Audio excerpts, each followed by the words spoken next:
The UCM can be used to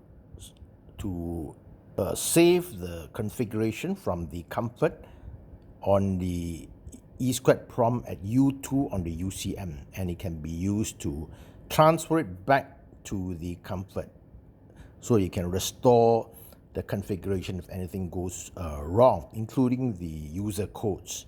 So this is one way to restore your user codes if it gets lost.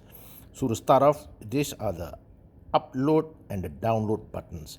The upload button will transfer the configuration from comfort to the UCM, and the download will transfer it the other way. So to start off, press the upload button, press and hold. You will see the ready LED disappear and the busy one LED start blinking. This will take a few minutes, so I'm going to pause the video here. So this is completed.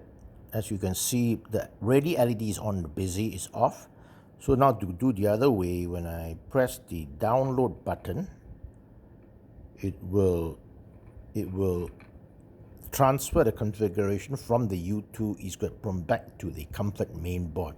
So you press and hold. You see the ready LED turn off, and the busy 2 will turn on.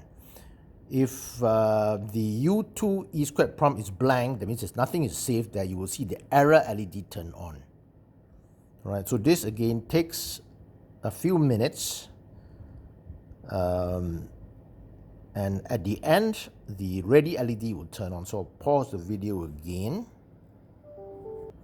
And it's completed. It takes, it's very fast, much faster than the upload process. Now note that you don't need to connect to the computer at all. You just need just need the 4-way cable connected to the comfort, and this will work very well.